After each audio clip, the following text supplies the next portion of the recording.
As usual, we will be sharing it across our different channels.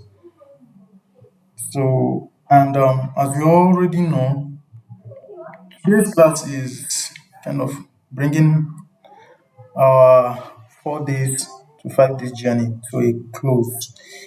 And certainly, this is just the beginning, right?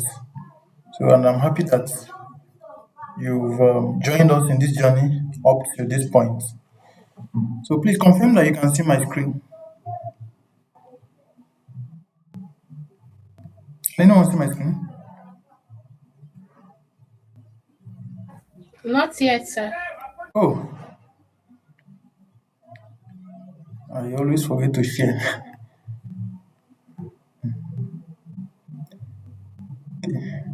What about now? Can you see it? Yes, sir. All right, thank you, thank you. So we yesterday we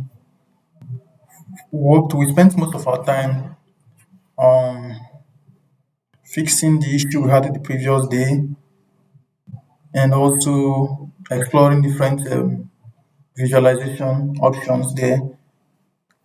We also created additional measures and we had a quick walkthrough of different kinds of visualization options that are available to you on Power BI and other aspects covered. And if you've been following along in this journey, you see that the first day was to understand the business problem and then also to understand the data. Second day, we did data modeling. Third and fourth day was more of measures, that's the analysis. And then today, we are finally creating the dashboard. And as I hinted us yesterday, today's class is going to be more of a design than analysis, right? So we'll see how to design a dashboard and some things to keep in mind while doing so. Now I'll create a separate page for our class today, and I'll be working between Power BI and PowerPoint. So in many cases, many of the well-designed dashboards you see were built not just within Power BI, but rather a form of a layering concept that whereby you design the skeleton or the layout of the report in perhaps Microsoft Power BI or any other design tool. You could use Canva, you could use Figma, or any other tool available to you. But PowerPoint is something that most of us can easily reach, so I prefer to use it for this class. And I'll be working from here. Of course, I already started it. I actually adapted it from a previous project. So we'll be working together to kind of clean it up and see how you can bring it into Power BI and continue from there. I already downloaded the list logo, which you can see here, right? And before now, this dashboard the background looked like this without the logo, of course. Then what I will do is I want to create the layout for where each of the visuals we want to display would show. And if you look from here, look at the top here, this is going to be for our date filters or date slicers, the topmost row here.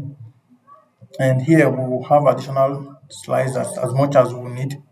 Then we'll use this section to display our KPI cards, then our charts, that's our trends, and I think I should be working with this one already. Yeah, trends and breakdowns. We'll use this left bar for a longer filter like our product category. We can use product category or seller or whatever.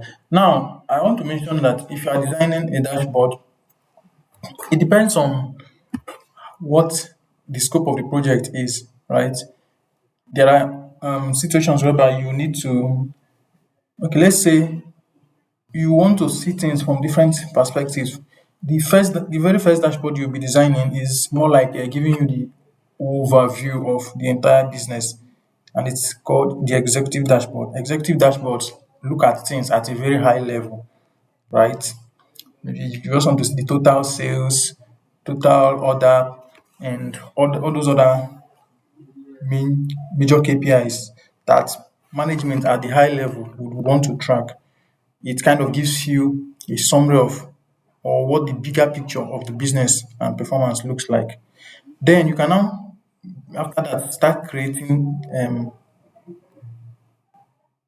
pages or reports for breakdowns. You haven't seen the overall high level picture of the data. You can now start diving deeper into specifics. For example, you may want to create a dedicated dashboard for sales. Let's say for if you are dealing with distributors, you want to see distributor performance. I'm coming. Let me share with us a sample project that we can adapt. That we can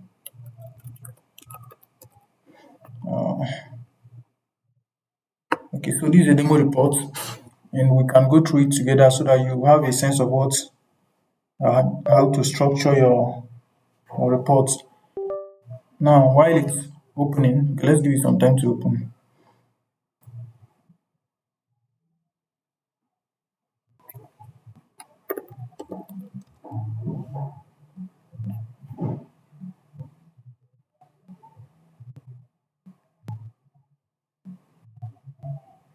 Okay, so it will take some time to load.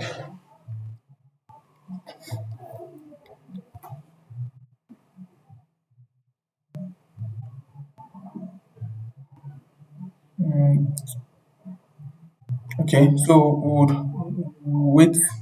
While that is coming, okay, it's coming up now. So let's just wait.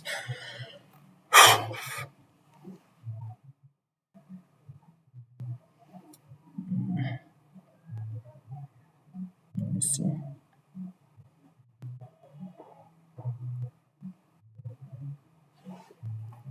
That's taking longer than expected.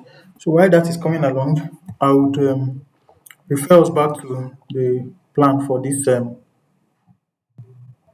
program. Coming back to this document, the challenge case, you notice that there's a kind of the five questions were structured under different things. For example, the first one is looking at how is the marketplace performing, which is like giving an overall high level view of what is going on, right? Then that is the statement of fact, right? The second one is what is driving sales performance, right? That one is now talking about um, what is the cause of the facts that we just observed, right? The fact that we made 20% more sales this year than last year. What explanation does our data have in like how can our data help us answer that? And then you can also look at other aspects like operations. For instance, this one is asking how well is Oli delivering orders, and then you can also look at what is happening to customer satisfaction among others. So you can create dedicated dashboards for each of these, right? One page or two for each of these to analyze it in details. But obviously, we will not be able to create all those today. I will show you how to start, right? Then eventually you can take it up as a continuation of this program. Now, what I have with me here is a report, a Power BI project. Of course, it's a real data, but we had to, for anonymity, we have to mark out a lot of things, right? But this is a real project, right? So here you can see that this very first page is more like the high level overview, giving you a snapshot of everything that happened, right? For example, oh, sorry, this is supposed to be total sales. I think I will need to update it. Total sales growth, number of customers, gross profit, profit margin, and these are the KPIs. And I don't know if we've covered the difference between the KPI and the metric. A metric could be anything trackable, anything measurable about a business, right? Metrics are often quantifiable figures. For example, total number of customers you have, total number of orders you fulfilled, among others. Now, a KPI stands for key performance indicators. KPIs are a set of metrics that you choose to prioritize more for your business or for the particular use case. As a business, most of the time they want to track sales because that is eventually what every other every other thing is going to revolve around, right? Maybe metrics, KPIs related to metrics related to sales, operations, and different teams within an organization can have different KPIs they want to track.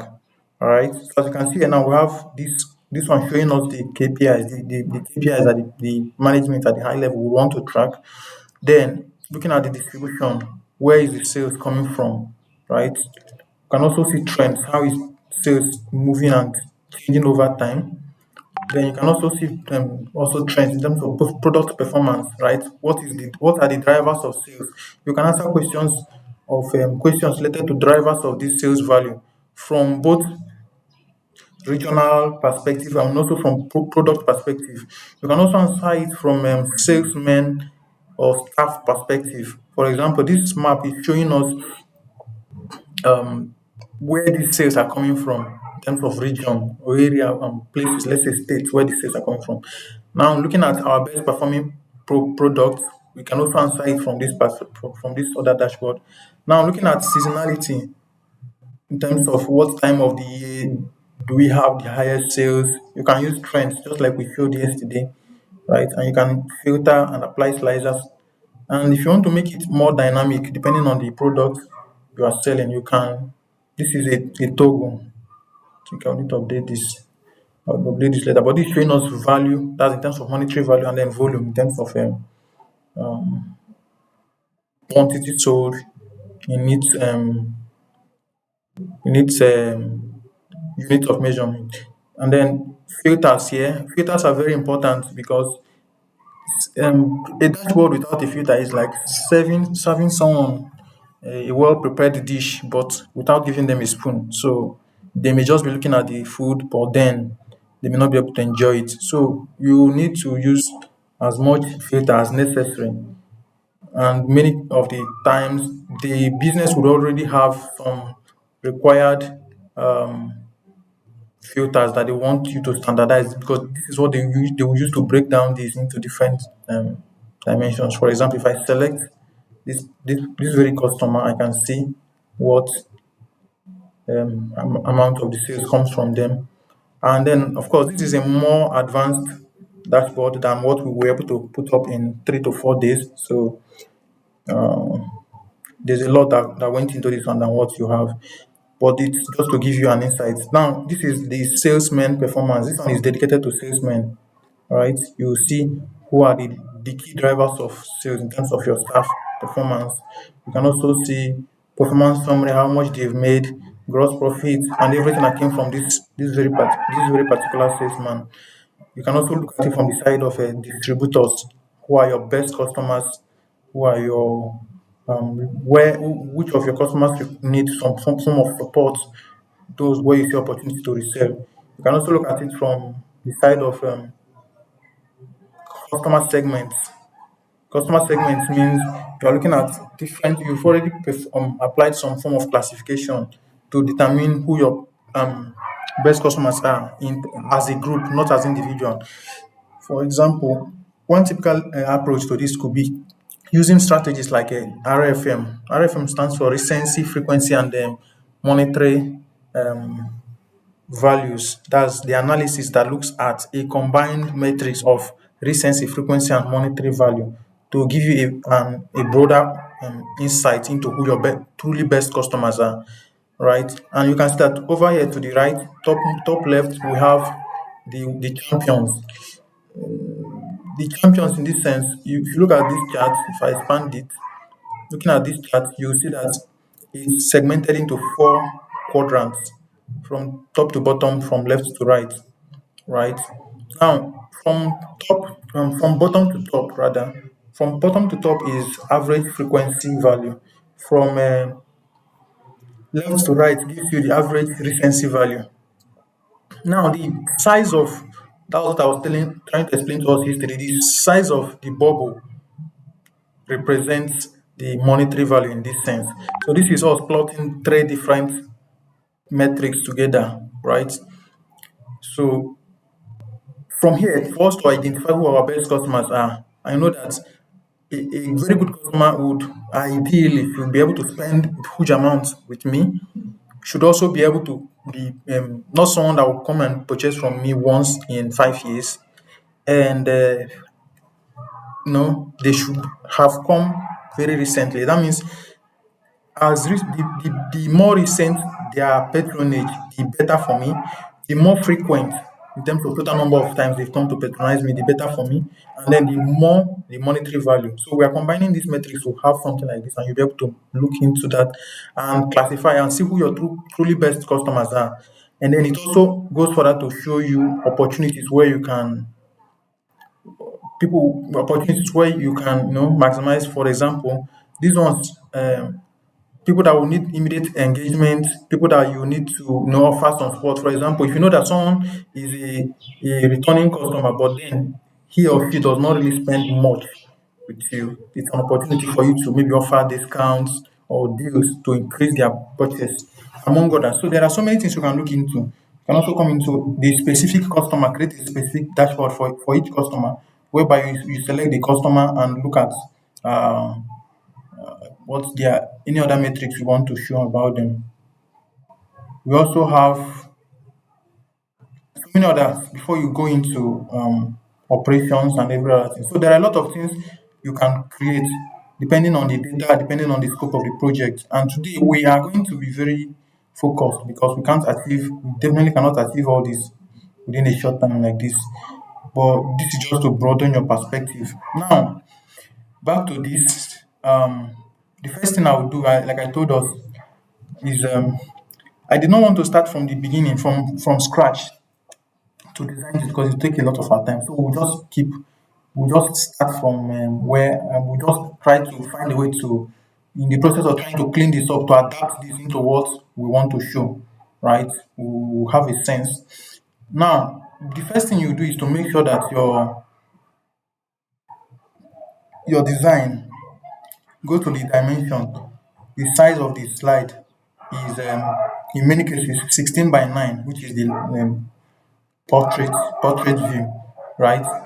And if you are not really so strong in design, the trick is this: you you can go online. Perhaps you can visit websites like Behance. Maybe use keywords like executive dashboard examples. Maybe Behance. I'll copy this. If you spend um,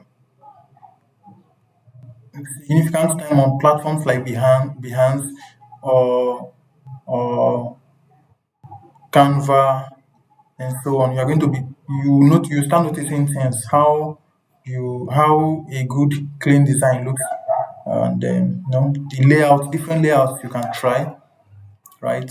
Different layouts you can try. For example, you can look at this one, how they use them.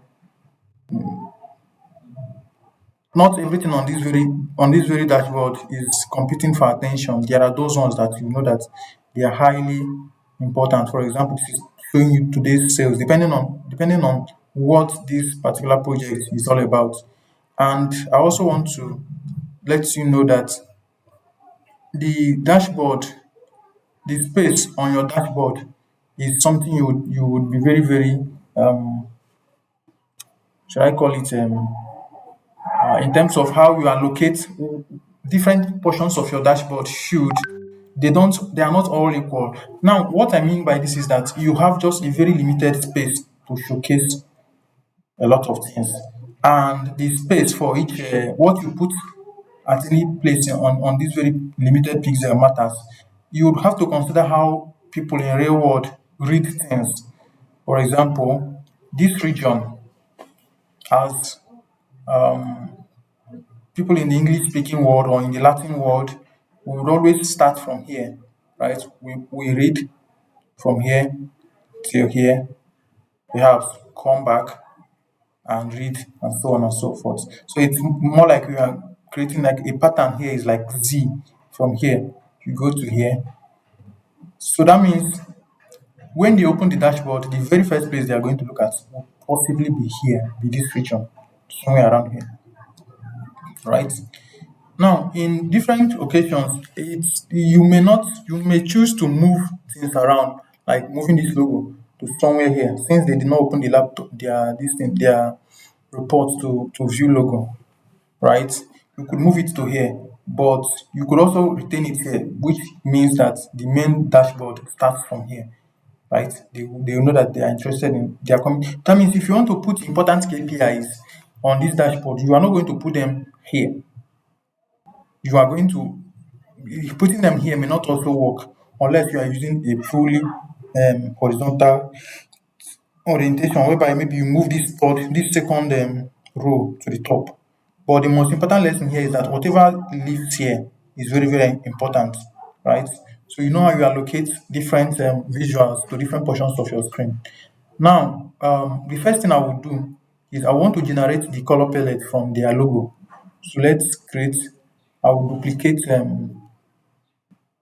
me copy this, Control C, Control V, and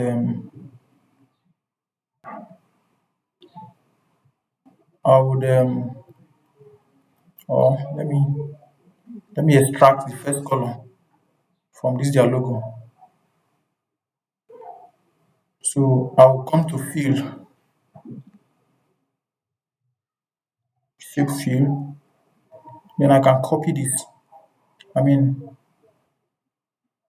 use this color picker and pick the exact color, right? I can, I'm not sure I got it. Give me a different color. If you have the company's color palette, then you may not need to do this, but in our case, we want to generate it, right? Since we don't have it handed down to us. So I can pick this, make sure I pick the right thing.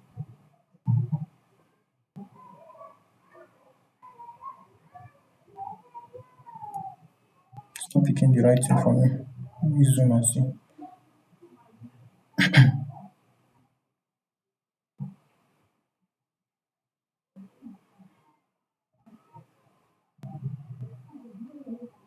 Not exactly. Okay. Now, if this is the case, there are other options available. You can come to this website called color.com. Color.co. Yeah. Colors.co. Color with double O. Come here, visit this website. Then what we want to do is we want to extract all the colors from that particular logo from this website, right? We want to generate a palette from there. So let's wait for it to open. I can come here and then I can click on start the generator. Then from here you can also pick already pre-made colors for you, right? But what we want to do now is we want to upload our own image to generate our color. What is that? Color generator. Image picker. Coming to image picker, I can now upload my image. Um, can upload my image from the folder where I downloaded this file and logo to. And oh, sadly, my file is in SVG, so it's not able to read. Wow. I may not be able to pick it exactly from there. It's saved in this folder, but it's in SVG, so you can see that if I visit this folder, the analyst challenge, it's there, but the file type is not supported. This is exactly what I wanted to pick. Okay, so Um, let's try and see if we can pick it from the URL. I'll go to Analyst, their website.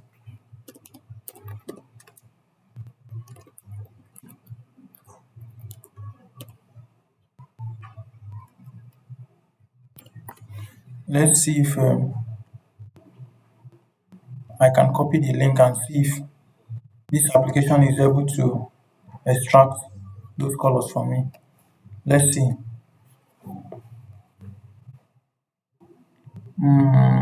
Okay.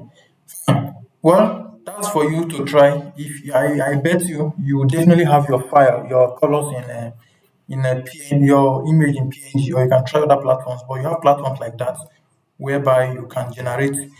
Okay, I think I have another option. Let me open this and instead taking screenshots. Let's see. Yeah, take a screenshot and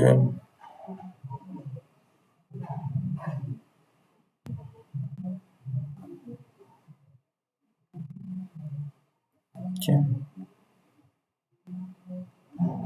Let me save this one instead and then upload it.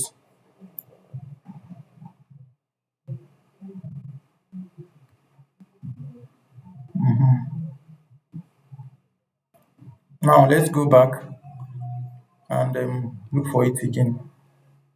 Yes, yeah. So I have this. So it automatically generated for me, picking from different colors. And yeah, this here. So this looks good. I can export it.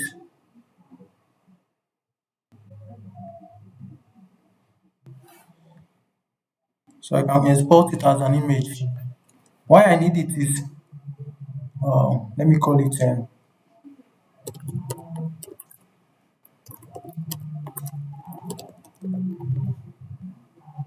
and I want it in hex, right? Then I would download it. So I have, it gives me something like this. I now have the exact pixel colors. For example, when I was trying to pick it, I was getting something close to pink, which is not the exact color. Now I know that I have 1052E4 as the specific color. Let me go to the place, copy that into my PowerPoint.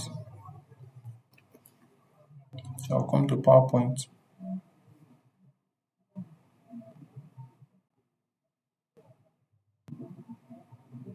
So I'll have to delete this, place this. Sorry, it's too much.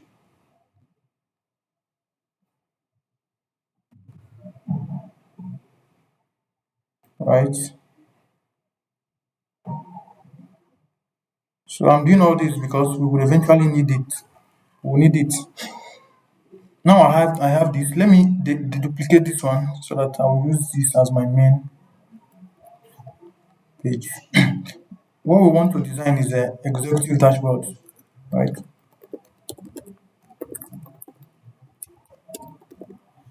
And I'll move this to here, move it a bit to somewhere here, position it somewhere here. Then I don't need this because I'm not displaying. This is not like the other one I showed you. I'm just displaying sales figure, monetary value, not good. I'll bring this one to here. I will rename this one to. I can rename it to maybe state, right? And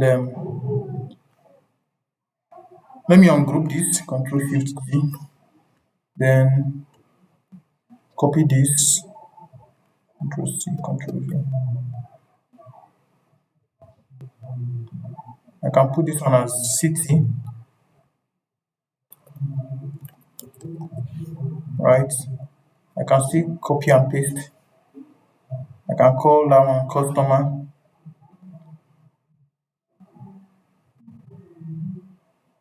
Don't worry about alignment, we'll eventually align it. I call this customer. Then uh, what are the other things we have? I would want to show products here because we have a long list of products. I'll show products here. Then let's go to our data to see if there are other things we can we will need uh, to make filters. So if we look at the data, the different tables we have customers data sets. We already have the row for date related information, other items. This one contains the products. What are the other things? Sellers. That's a sellers. Yes. Okay. Products data sets. I already have products somewhere there. Perhaps we might just bring in sellers. And from all we know about the data sets, customers and sellers are two different things. But this is a marketplace. So we have right. So this dashboard is more like trying to fit in a lot into one screen. Now I have it like this. Let me ensure that everything is aligned. I'll select the four, press down my shift button, select the four. I can come to shape format, align. Then I want to align them bottom, align bottom, and then at the same time I want to distribute them horizontally so that their spaces apart are equal.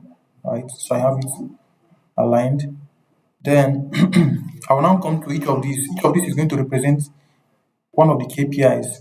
Then this one is going to represent the trend. That's the sales trend, right? Then this one can now represent other things. So coming here, this can represent our sales. This can represent our orders. We need other metrics that we're going to eventually extract. So let me copy this, Control C, Control V.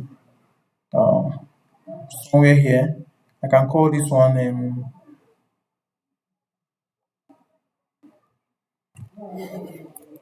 um, let's say average order delivery time, which will help us to check how many days on average does it take to deliver an order, right? We call this AVG, average order delivery time, right? I can copy that and I will use it for other metrics for other KPIs like what else? If I can't remember anyone, then you do it as an assignment. You can think of other things that you could possibly extract from here, or you could reference our material that will guide you on the other things that we can extract. For example, we already have okay freight value. We have freight value.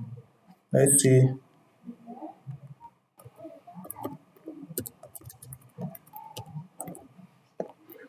right. What are the other things?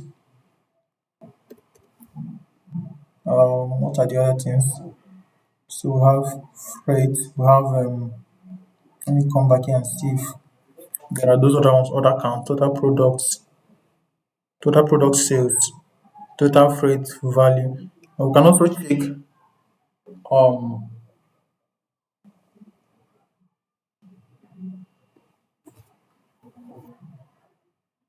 previous or growth decline. No. Can check what else? Well, there are a number of other things you could extract, but let's just see how we can get started with these ones. So I can let me delete this one for now and leave this out. We are eventually going to fill it up with something later on. Then sales trend. Of course, it makes sense to leave it here.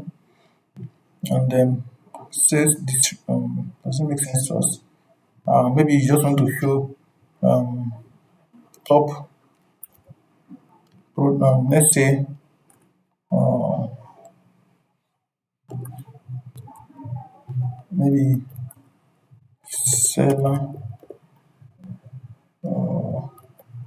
maybe distribution. Let's say you want to show performance by maybe customers. I mean sellers, right?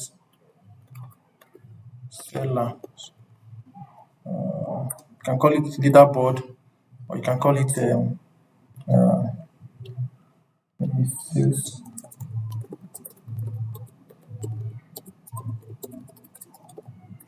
by sellers. And this last one would perhaps give us something like distribution by terms of product dimension, right? I call this one product, right? So we have that layout for what our dashboard will look like, and it's going to save us a lot of effort. This one, in fact, everything here is just shaped, right? If you want to add one from scratch, just come here, insert, come to shapes, right?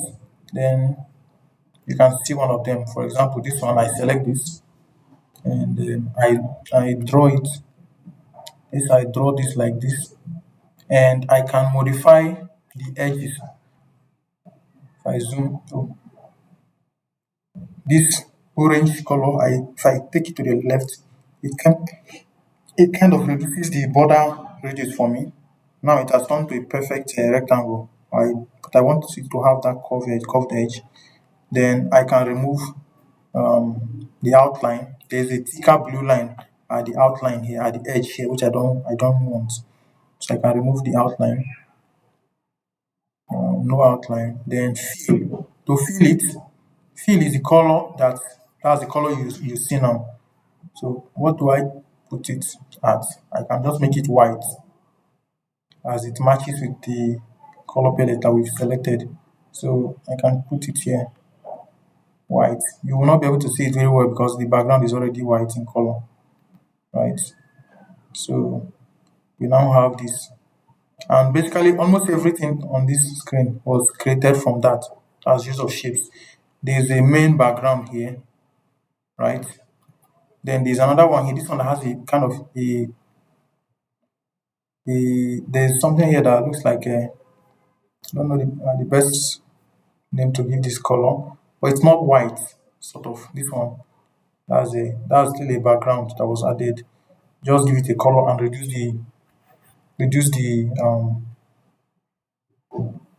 the opacity or the brightness. For example, if you want to get something like that using this one, I can pick any of the colors from here, like this one. What's that? What's the hex code for that? 9AB, 9ED, right? So to apply that color, 9AB, 9ED, I can come select that, then format shape, fill. Then I can go to more fill colors. Then instead of standard, I'll come here and click on custom. So now inside here, inside this box, delete everything there except the hash, the pounds. Then it says I now type in the hex code 9AB, 9ED, right? Then I can increase the transparency so that it's not so bright. It's not too obvious, maybe 90. 90 is fine. Let's see how it. So you can see that it somehow. Then if I want it to fit in as the background color, I can, let me create a blank, duplicate this, and delete every other thing there. If I want it to be the background, I can come and copy it from here. Then yes, I will paste it here, and then I would stretch to fill the main canvas area where my visual will be, right?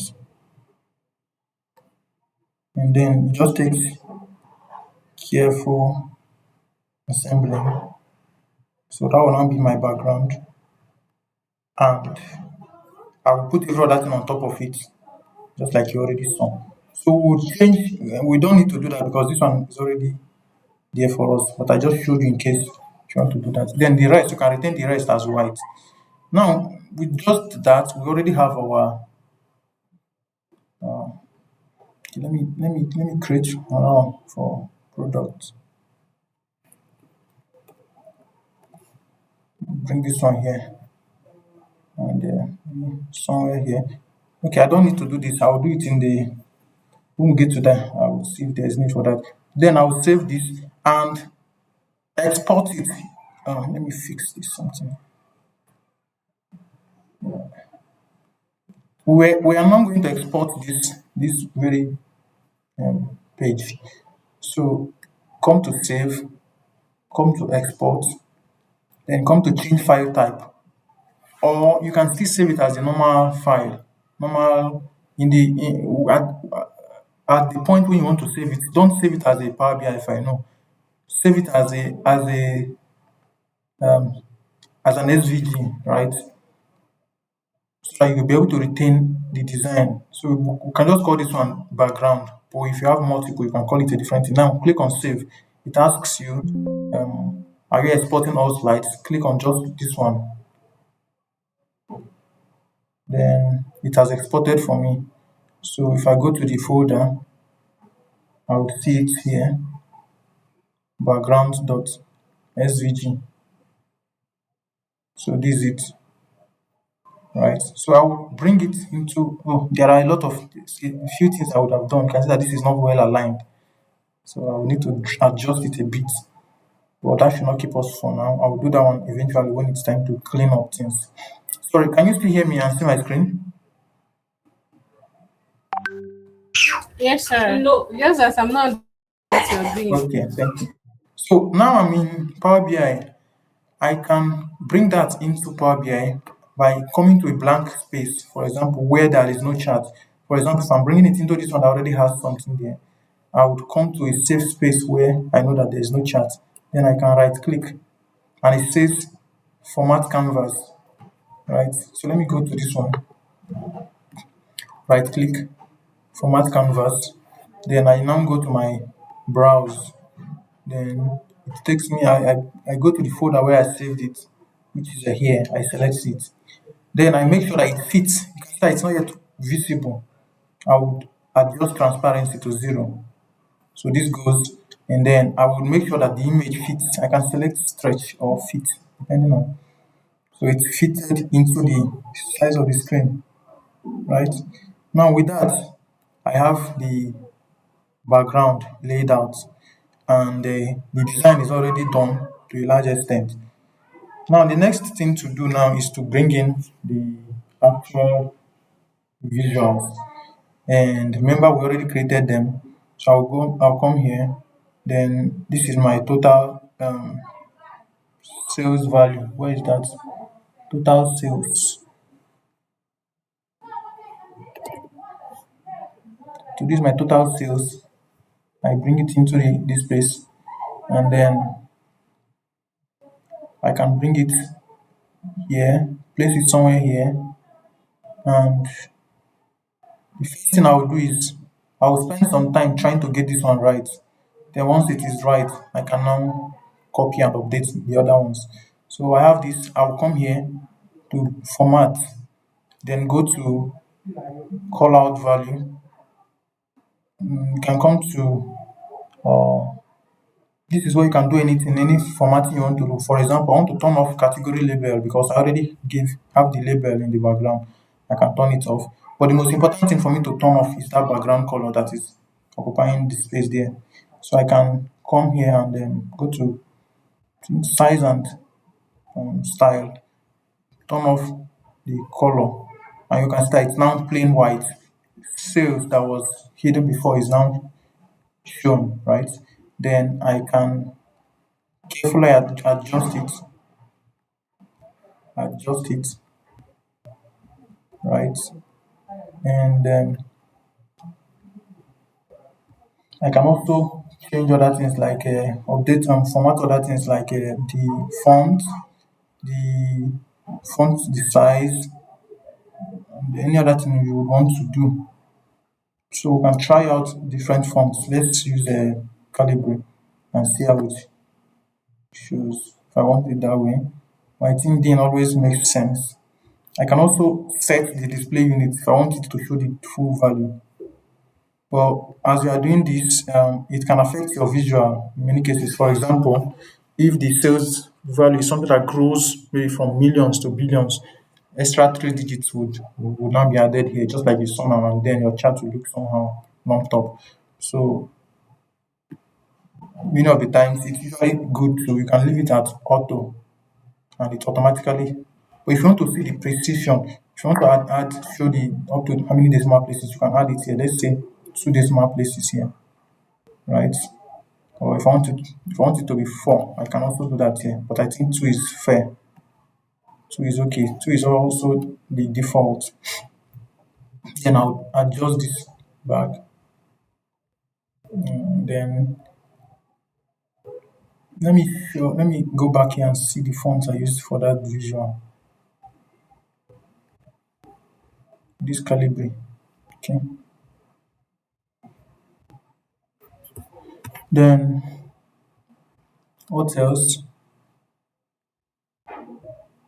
Let's give it the full space. And then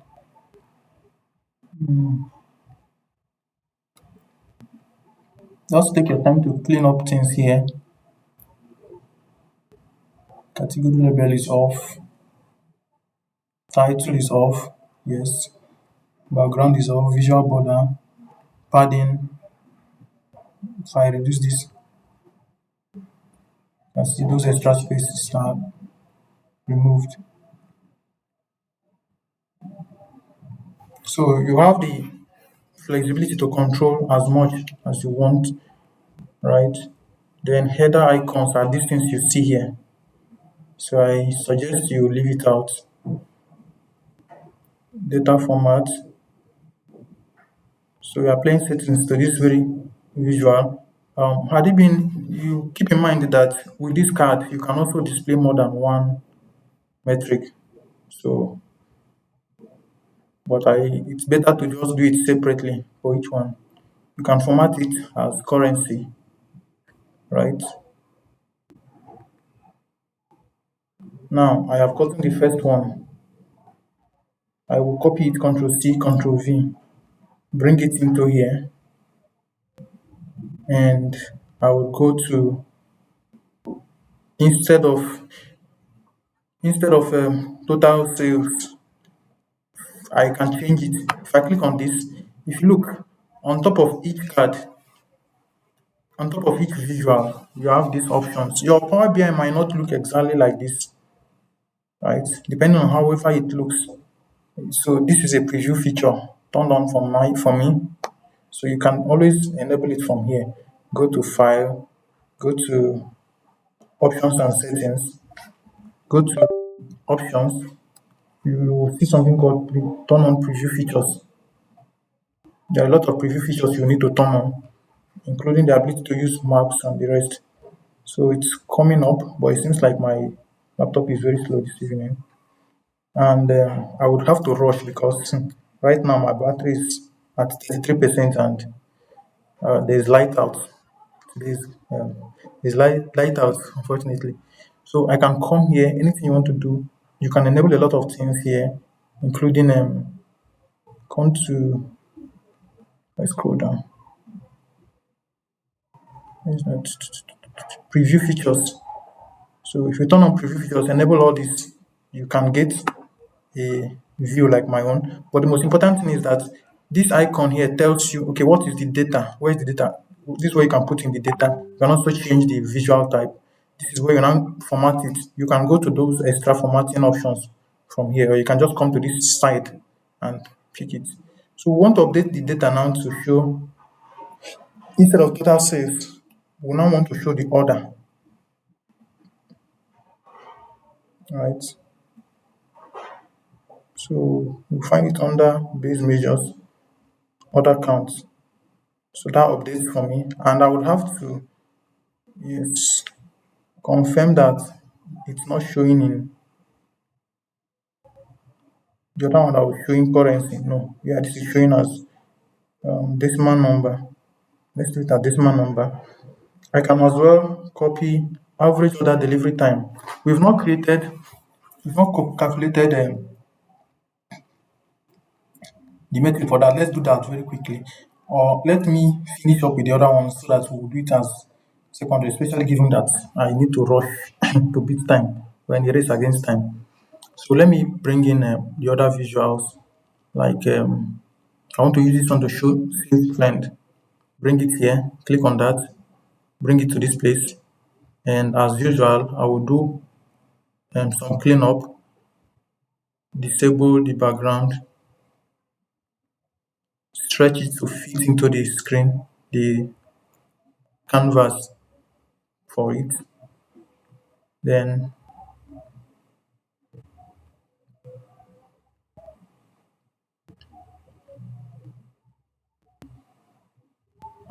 let me add the data first.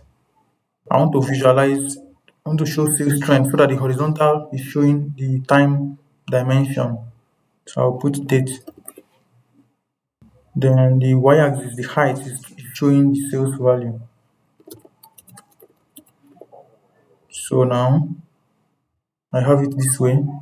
And of course, I will need to, since I've already designed it once, let me come back here and turn off the title. Then come here and turn off the background. Is that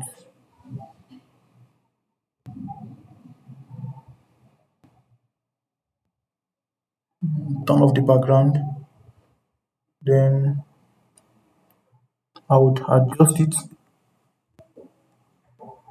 right? Then you can do any other thing you want. You can, of course, this x-axis, it's up to you, but I'm not sure it's doing anything for us since we already have a clear title that says this is sales trend and this is my monetary value, right? So I can turn that one off as well. Where is it? I can turn it off from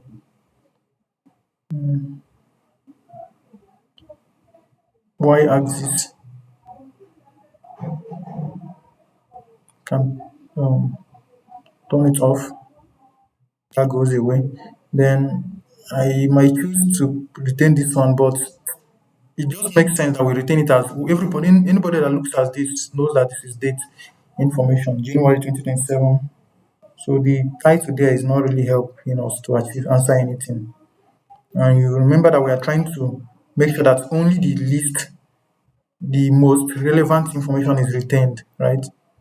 So that we don't clutter the charts since we have very limited space to showcase so much. You can play around with these options, play around with each chart or the formatting options available to you. For example, you can turn on the range, the date range you want to show from certain period of the year, maybe minimum. Maybe you want to just show from 20, maybe 2017. But I'm not sure it's necessary here, right? You can you can format it further. Let's go to properties and data format. Select the way you want it to show. Maybe you already know this. This is the date options for you that you want to showcase, however you want it to be, right? Then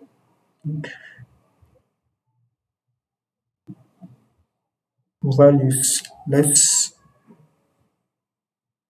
anything you want to do here. If you want to show it in two decimal place or the full value, you can do it here. So a lot of options available to you.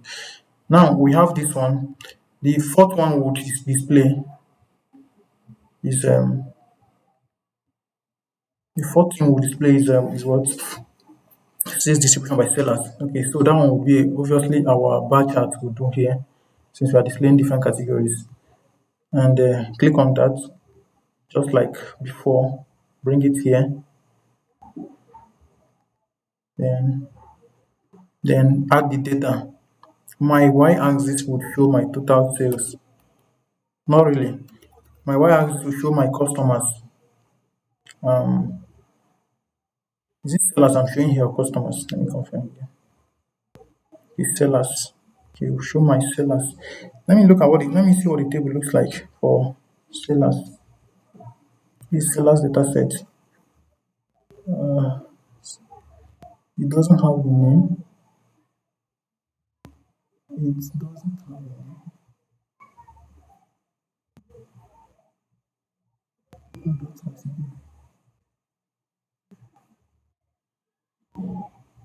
doesn't have the name of the sellers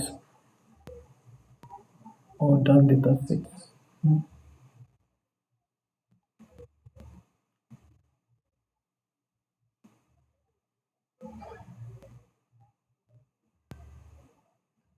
Okay, let me look at customers and see.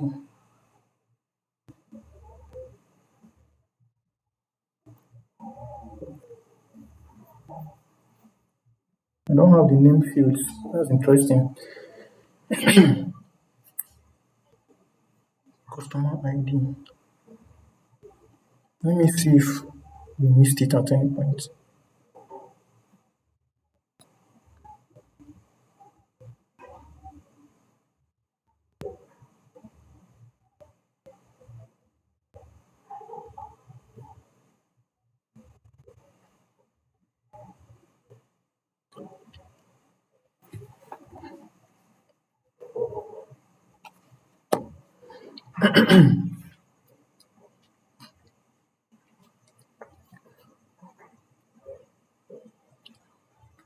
Oh, okay. So we don't have the field for the actual customer name, and that's not a good one.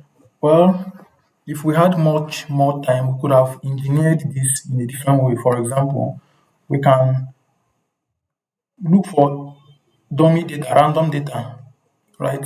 Just like that first dashboard I showed to you, where we needed to mask the names of the both the salesmen and the distributors, right?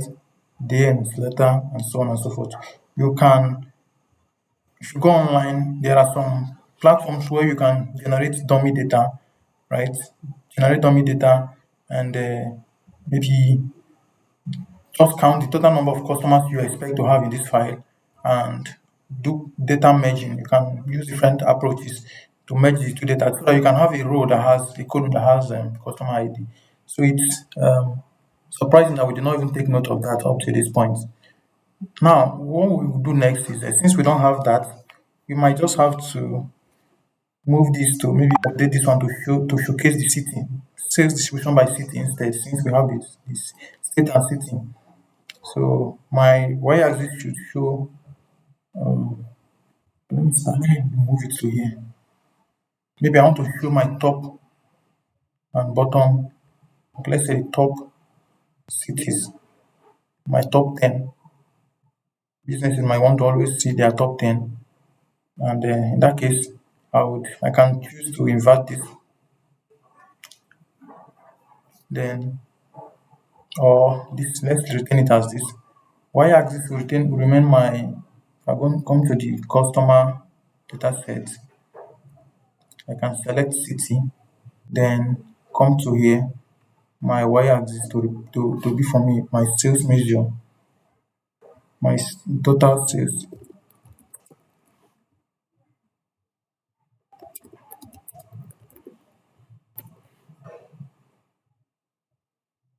right? So we have it this way, but the list is so long, right, that it's really no longer making sense.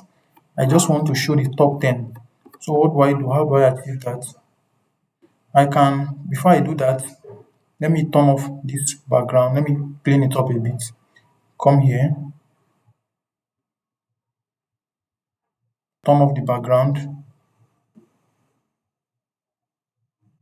turn off the title, turn off the x-axis label, the y-axis label. The title here should show me those information, so I don't need them again.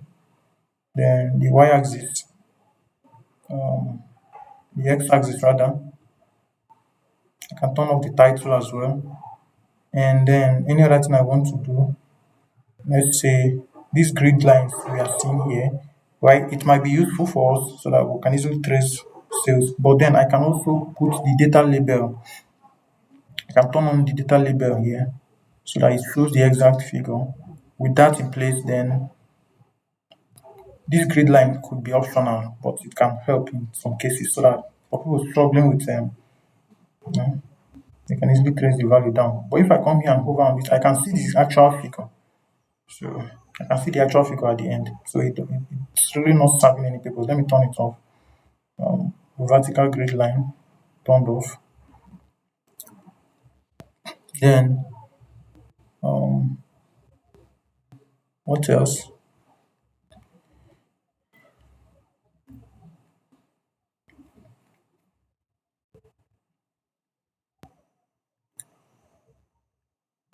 So I wanted to show you the top 10, just the top 10, not the full. So I can achieve that by coming to here, filters, right? So I can now come to this place. Currently it's showing all the cities.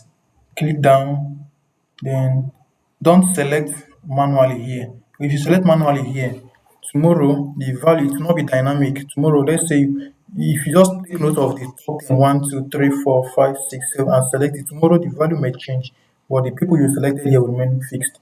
So click on filter type and select top N, and then it says top what? Top 10. By what? By sales amount. So you now say by total sales.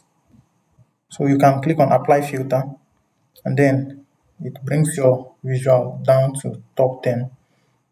And with that, you can zoom out. Then remember, we are going to update all this, and we are going to also coin out additional KPIs. So this data is not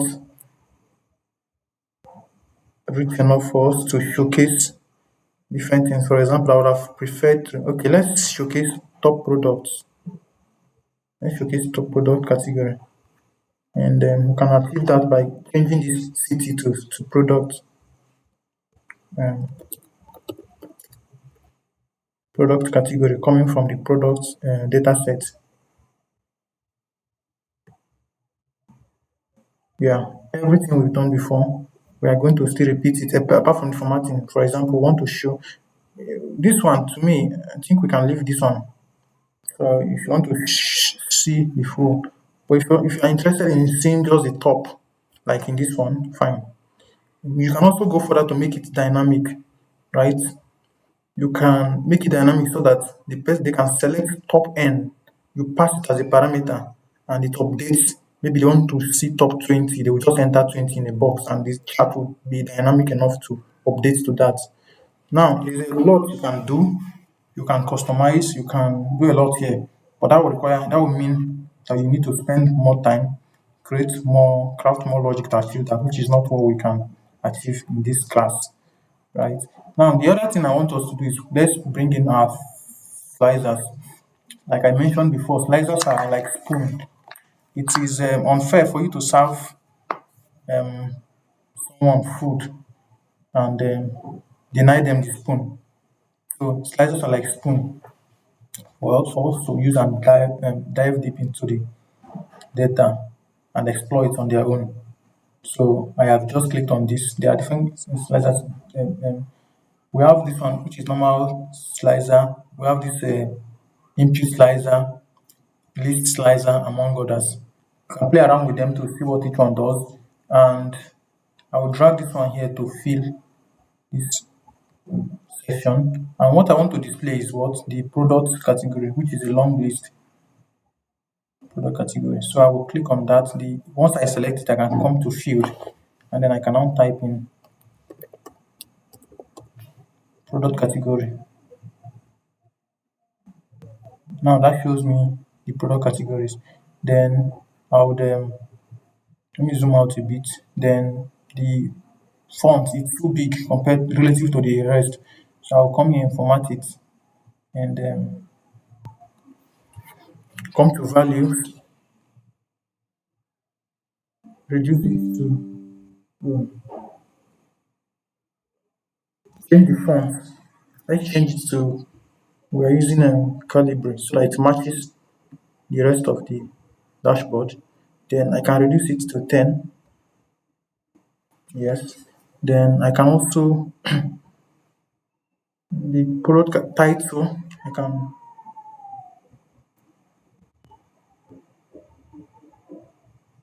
showing as din. I will change it to area so that everything matches.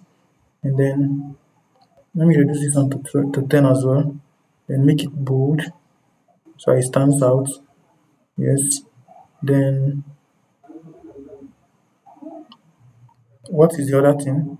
Um, you can come here for additional settings. If I want it to be a drop down, I can select it from here, but that will not work for us for this long list. So let's make it a vertical list which fits in perfectly. So the next thing I will do is I will simply copy this or this background one.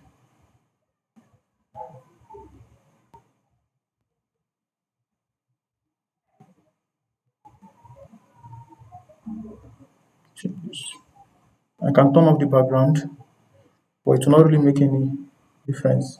So copy this, Control C, Control V. Then I bring it to somewhere here, and this time around I would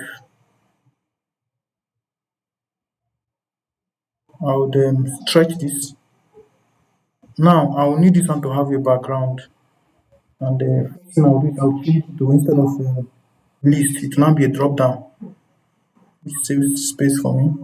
Then I would have to turn on background for this so that you can see what it displays. Then I will need to turn off the title, slicer header. Uh, I need to turn it off since it's already here, which shows me state, right? Then drag this, drag this. Then I can now change the data. It's still currently pointing to product. So I update it to what? I update it to state. Which state? Customer state,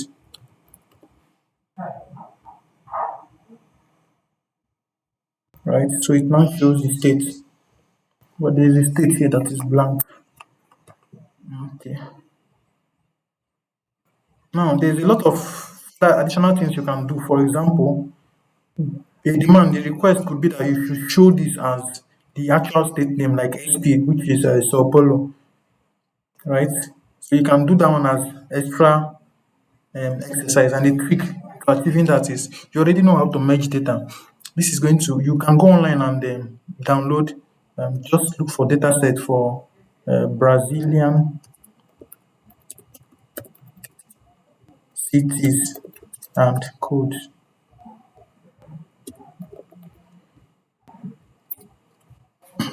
You can find out, you can see data sets. For example, are you looking for 2 digit area code or you're looking for 3 digits? There are some standards. For example, if you're in Nigeria, Nigeria is NG if you're looking at the country, right? If you're looking at 2 digits ISO standard, Nigeria is NG. If it's 3 digits, Nigeria is I think NGA, right? And so on and so forth. Now, this is about city, right? It still goes down to city. If you're in Nigeria, you could say it will show you something like if it is Lagos, LAG or whatever. So you now use it. That is exactly what we have here now. But your task will now be to use that code to now bring in the actual name of the city into the table here for the customer data, right? And from there, you can continue learning how to do data merge and so on. Now, the other thing we can do here is the visual is showing us the default Power BI columns. So let me save my work and then continue. So let's update this. Select the chart. Had it been I did it earlier on, I would need to do it twice. Okay, well, let me select the two.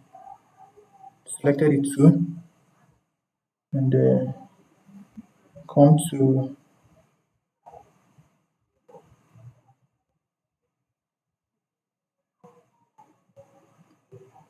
axis. Um, Come here. No, not this one. Not one. Not. I'm looking for the bars, right? Yeah, this is bars. I change the color, for example. I can click on more colors. And remember that official color we just copied that time, right? It's 9 D 9 what? It is 9. Okay, this is the main primary color, which is 1052E4. 1052E4. So I'll change it to that. 1052E4. 1052E4. Right. So you see that it reflects their brand color. I'll copy it because I'll still need it for this other one. Come here, select this chart as well, and come to lines, and then color, come to here, more. Okay, don't need to go that route since we just put in the recent one.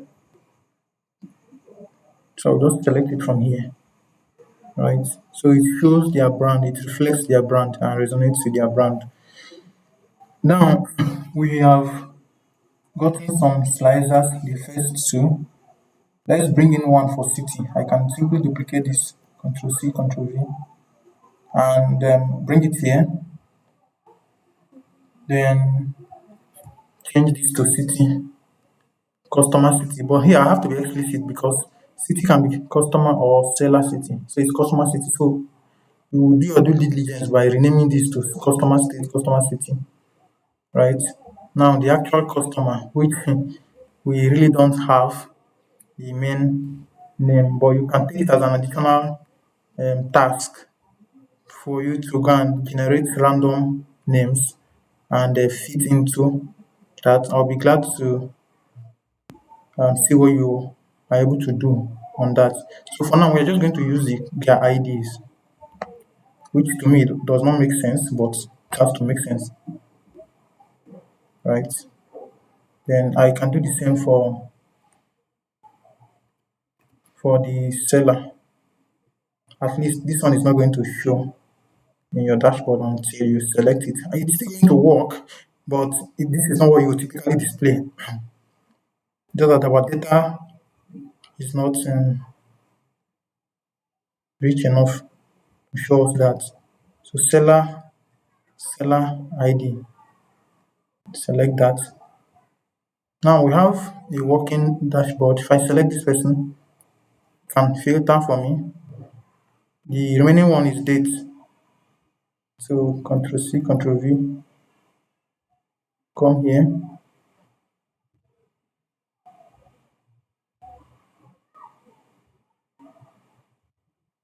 Now what I'll do here is I will update this so that it shows the year.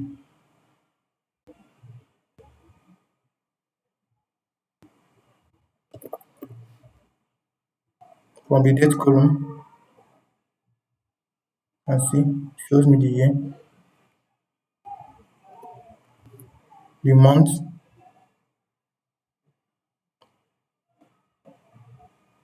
the quarter rather,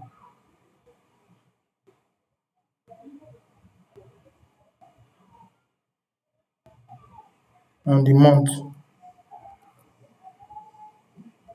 Now it's important to mention that we are seeing some blank in these filters, which shows you that there is still an underlying data issue that we need to handle. Anytime you see a blank, maybe in filters like this, for example, we're not supposed to see blank. It shows that there is a data in your fact table that somehow your dimension table does not capture. So there are extraneous data, extra data that are not captured in that. So it requires you to do more investigation to see. And of course, we can already see the sign from yesterday, especially when we did for orders, whereby we were not getting the exact figures we are looking for. So it means that the project still continues. You can use your analytical skills to investigate further and do more proper cleanup. Now, the other thing here is what we have this setup, so we can spend the remaining minutes to finish up. Let's be as quickly as possible. I want to wrap up early enough so that we'll have some minutes to discuss for those that have questions since today is our last class, right? Now we have the freight value. I will leave the remaining one for you to do. For example, you can do average order delivery time. If you want to get that, you can do it from here. Come to this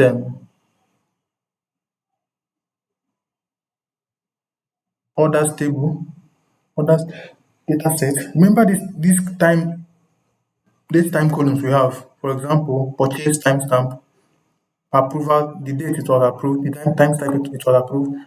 Then we also have the customer delivery, the date it was delivered to the customer. If you want to capture these extra metrics, for example, if you want to see how fast it takes these people to fulfill orders, this is how you do it. Let's say we want to see the interval it took them to fulfill an order. So I can create a new column here. Then I can call it something like a time to delivery. And you know what you mean by that. Maybe you are counting it in days, maybe no number of days it took to the time to deliver equal to, you use this function called date diff. It's a function here that allows you to extract the interval between two different dates. So the first one is date from the day the order was approved. Let me just type approval. I approve that. No, let's start from the date the order was approved. And then I want it in a, okay, the second one is the date the order was delivered. There is a delivered to customer, right? Then the third thing here is the interval. Are you looking for it in day, hour, minute, quarter, year, week? Let's say we want it in day, right? Then I close it, and then it calculates for me this, and then I can see that on average, okay, for this one, this order took 23 days. If you want to verify it manually, come and see here. The order was approved on 24th of November 2017, and it was delivered to customer on 17th of December. So if you do the math, you see that it's around 23 days. So with that, you can now come and calculate the average of this column, and that is what you will now use and display here in average order delivery time. You can do other things, for example, um, orders delivered on time delivery. On time delivery means that the date, estimated delivery date, the order was delivered on or before the estimated delivery date, right? So if you want to do on time delivery, let me just show you again. Create another column here. Create another calculated column here. What is that? Then another calculated column here. Then if an order was delivered on time, then it was delivered either before or on the day it was promised to be delivered. So you can call it on time delivery equal to, we are returning true or false.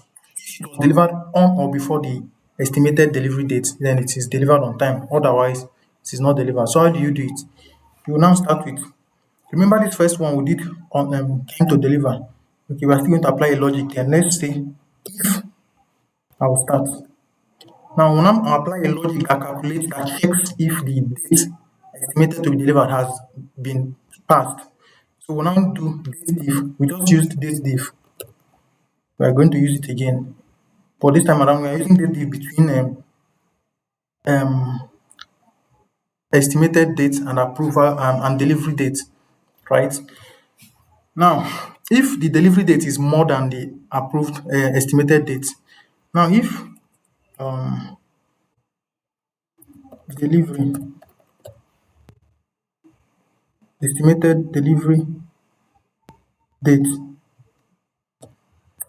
This is going to calculate for you the difference, then estimated delivery date, and then um, order delivered to customer date, right? In days, right? This is going to return for you the number, right? It's going to, I'm sorry. What is going to happen here is that if this diff, right, between the date the order was okay, estimated delivery date and the date it was already delivered is let's look at this logic more properly.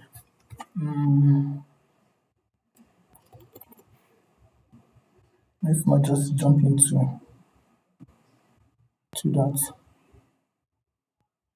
So let's calculate um,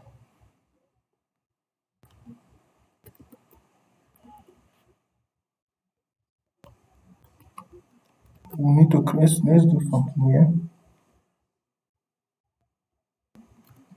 Variable.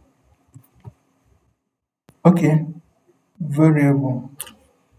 It's even easier than I'm looking at it. So if I was looking at a different thing, let's say the logic here is that if the date the order was eventually delivered is more than the date it was promised to be delivered, that means it was not delivered on time. So the logic is even simpler. If delivered, so order delivered to customer is greater than, oh my god. So I'll be joining with my phone so I will continue this discussion and end the class, right? Estimated, if it's more than estimated, right, then it is false. Otherwise, it is true. False means that it was not delivered on time.